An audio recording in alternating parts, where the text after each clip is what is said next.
For a patient with Mal de Débarquement syndrome, the physical world feels entirely unstable. Their central nervous system generates a relentless, phantom sensation of rocking, bobbing, or swaying that makes simply standing upright an exhausting physical fight. To treat this, the standard clinical intervention is visual vestibular habituation. The strategy involves suppressing the system, shortening the yaw time constant to reduce the volume of the brain's vestibular integrator. This passive, bottom-up approach yields a roughly 50% non-responder rate. In many of these cases, the patient's perceived directional pull actually becomes more intense following the therapy. The Mount Sinai model demonstrates that this amplification is caused by a shift in the direction cosine. This mathematical shift exaggerates the angular error between the true spatial vertical and the brain's internal representation of the head vertical. This failure stems from a structural weakness in the treatment. Clinicians cannot resolve a misaligned central vestibular network by simply dampening its global output. In a 2025 brief research report, Maruda, Yakushin, and Sho from the Icahn School of Medicine at Mount Sinai isolated this exact bottleneck. By mapping the brain's velocity storage mechanism as a 3x3 dynamical system matrix, the researchers proved exactly why generic habituation worsens a pulling sensation. Their mathematical proof establishes a core constraint for vestibular intervention. Clinicians cannot simply turn down the volume of a distorted central loop. To understand the mechanics of this, we first have to derive the precise mathematics of the MDDS gravitational pull, and then map the six-dimensional clinical protocol required to correct it. Understanding the mathematical trap inherent in the 3x3 velocity storage model is the only path to graduate patients from maladaptive sway to true physical stability. This matrix represents a healthy velocity storage system. Normally, roll, pitch, and yaw operate without crosstalk, outputting three structural eigenvectors that lock into 90-degree angles. The yaw vector points exactly along true gravity. When orthogonal, this internal calculation perfectly matches physical reality. In MDDS, this system breaks down. The central velocity storage loop maladapts and begins to cross-couple distinct sensory inputs. These red off-diagonal elements drop into the matrix, representing yaw cross-coupling contamination. This corrupts the direction cosine. The subjective yaw eigenvector detaches from environmental reality, drifting off-center by an angular error designated as gamma. This mathematical deviation directly causes the patient's symptoms. The central nervous system registers this tilted vector as true vertical. The brain continuously fires motor commands, forcing the body to align with this false trajectory. Gravity physically prevents resting at that tilted angle. The patient engages in a relentless fight against the false pull, generating continuous bobbing and swaying. The gravitational pull is not a mechanical defect of the peripheral inner ear. It is a pure coordinate calculation error running unchecked within the central processor. So what happens when a clinician applies standard habituation therapy to this tilted system? This formula calculates the exact angle of misalignment. Notice the HYY variable, the yaw time constant, and K, the global yaw gain.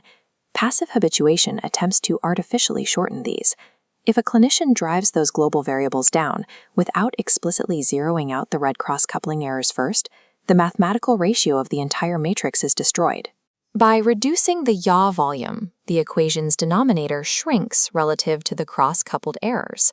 The mathematical consequence is that the angle of misalignment, gamma, actively increases.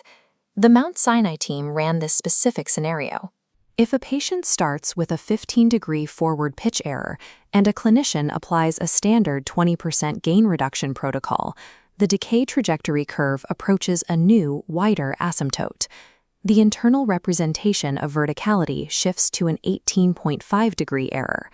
A treatment designed to calm the vestibular system has just mathematically exaggerated the false backward pull by 25%.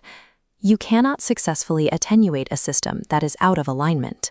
Turning down the volume of a distorted network merely concentrates the error. The 3x3 model perfectly illustrates the habituation trap. However, it remains limited by the tilt-gravity ambiguity, mapping only rotational pitch, roll, and yaw. Traditional 3D frameworks assume the peripheral otolith organs cannot differentiate between static gravitational tilt and actual linear acceleration. Because of this ambiguity, these models treat translational movements, specifically heave, surge, and sway, as unmeasurable variables. Clinical observations of persistent bobbing prove that these translational vectors are miscalculating.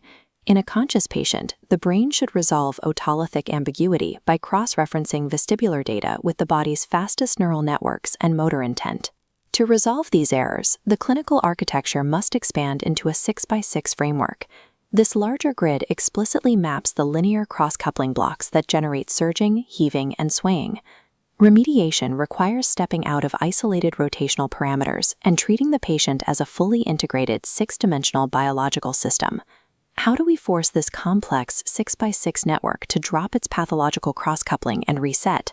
The solution is to bypass the velocity storage loop entirely by weaponizing the absolute fastest neural pathways in human physiology. We start with the blistering speed of the inner ear. The vestibulo-ocular reflex fires in 5 to 7 milliseconds. The vestibulo-spinal reflex reacts in 7 to 10. The somatosensory network triggers reflexes within 25 milliseconds. Contrast this with visual processing, lagging behind at 100 milliseconds. Add to this speed the extreme precision of the semicircular canals, which can detect movement thresholds as tiny as 0.05 degrees per second. Standard habituation relies heavily on that sluggish visual processing stream. That timing delay allows the velocity storage leak to continuously inject spurious, low-frequency motion data into the brain without direct contradiction.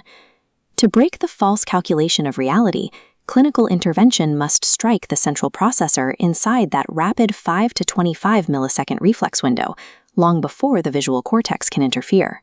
This combination of mathematics and physiology forms the foundation of the Werner sensory integration method's saturation protocol. Instead of passive visual tracking from a seated chair, this framework manipulates physical orientation, placing the patient in targeted side-lying and supine positions against solid ground. By shifting the physical plane and maximizing surface contact area, the protocol floods the central processor with an undeniable wall of ground reaction forces. It engineers a deliberate collision of sensory truths. The canals report exact angular zero, otoliths track the exact gravity vector, and reflexes validate the solid surface. Hit with this absolute saturation of high-speed physical data, the sluggish velocity storage leak fails. The distorted off-diagonal coupling parameters collapse to zero, and the 6 structural eigenvectors reorthogonalize. The central nervous system drops the maladaptive calculation once the 5 to 25 millisecond reflex window is saturated with ground reaction forces.